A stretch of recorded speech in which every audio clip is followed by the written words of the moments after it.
The road to Blackwood Cemetery was never meant for visitors after sunset. In the quiet outskirts of a small town in Oregon, there stood a lonely, aging house right beside the cemetery gates. Locals called it the last house.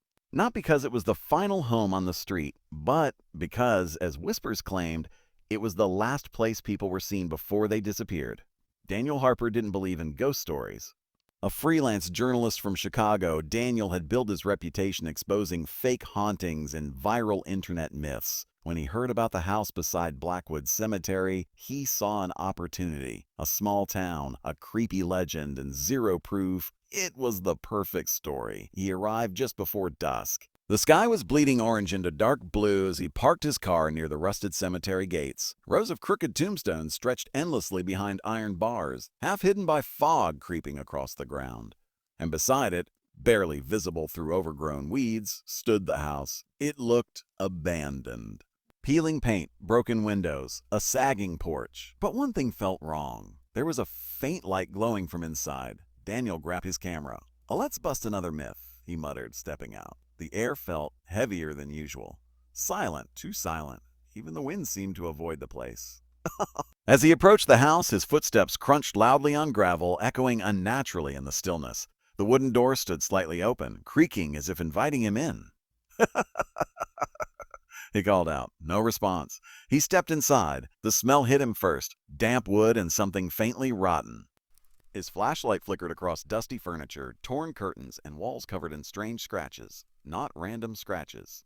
Patterns. Symbols. Okay, that's new, Daniel whispered, raising his camera. He started recording. Daniel Harper here. Inside the so-called haunted house next to Blackwood Cemetery, locals claim people disappear here, but so far, a loud thud echoed from upstairs. Daniel froze. Probably just animals. He forced a laugh. Another sound. This time, footsteps. Slow. Heavy, deliberate, coming from above.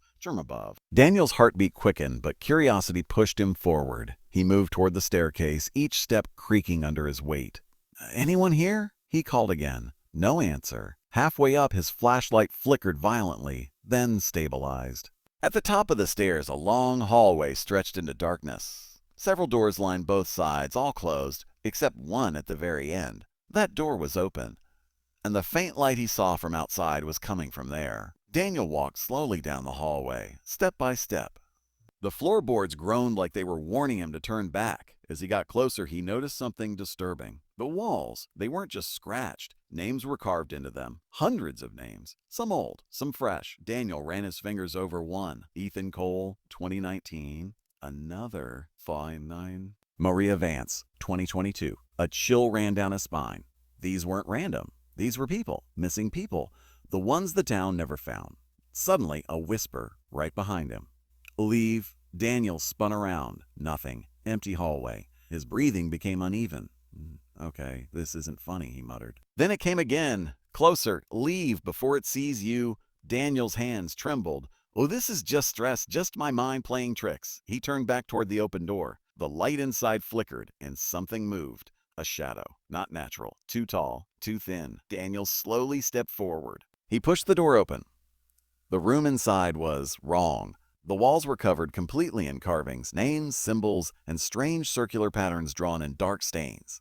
At the center of the room sat an old wooden chair. Facing the wall, and sitting in that chair was someone.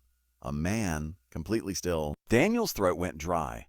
"Hey, are you okay?" No response. The man's head was slightly tilted forward, face hidden in shadows. Daniel took another sir? The man's head suddenly snapped upward, too fast, his eyes completely black. Daniel stumbled back. What the? The man stood up slowly, his movements unnatural, jerky, like a puppet being controlled. "You shouldn't be here," the man whispered, voice distorted. Daniel turned to run, but the door slammed shut behind him. The light went out, darkness swallowed the room. Then whispers, dozens of them, all around him. "You stayed. Oh, you're next. You belong here." Daniel fumbled for his flashlight. It flickered on, and what he saw made his blood freeze. The walls, the carvings, they were moving. The names were shifting, rearranging like they were alive, and one name began to form, slowly, right in front of him. D-A-N-I-E-E-A.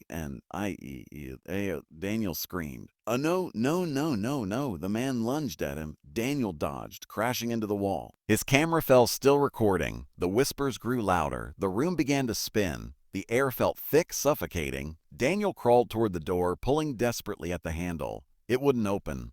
Behind him, footsteps. Closer, closer. A cold hand grabbed his shoulder. Daniel turned face to face with the black-eyed man, but now he wasn't alone. Dozens of figures stood behind him, pale, hollow, silent, their eyes empty, their mouths slightly open as if trying to speak. The missing people, every single one. You don't leave? They whispered in unison. Daniel screamed and kicked the door with everything he had. Crack! The door burst open. He ran. Down the hallway, down the stairs, out the front door. He didn't stop. He didn't look back. He ran until he reached his car, fumbling with the keys. The engine roared to life. He sped away, heart pounding. Amor Bimlets, breathing uncontrollably. Just hallucination, just stressed. But as he glanced in the rearview mirror, his blood turned cold. Someone was sitting in the back seat. The black-eyed man, smiling. Daniel slammed the brakes. The car skidded. He turned around. The seat was empty. Nothing there. Silence. He let out a shaky breath. I'm losing my mind. Then, his camera, still recording on the passenger seat. The screen flickered. Daniel hesitated, then pressed play. The footage showed him entering the room, talking, panicking. But then it changed. In the video, Daniel wasn't alone. From the moment he entered the house, something had been following him. A tall, shadowy figure, always just behind him, watching, waiting. Daniel dropped the camera. No. A whisper filled the car, soft, right beside his ear. You brought it with you. Daniel slowly turned his head. In the reflection of the window, he saw it, not behind him, not outside, but inside him, its face overlapping his own, smiling. The next morning, police found Daniel's car abandoned near Blackwood Cemetery, the engine still running, the door wide open. But Daniel Harper was gone. Oh. No signs of struggle. No footprints. Nothing. Just his camera, still recording. And when they reviewed the footage, the final frame showed Daniel standing in the cemetery, perfectly still, facing the house, his eyes completely black. And carved into the wooden door behind him, a new name appeared. Daniel Harper 2026, and inside the house, the whispers never stopped.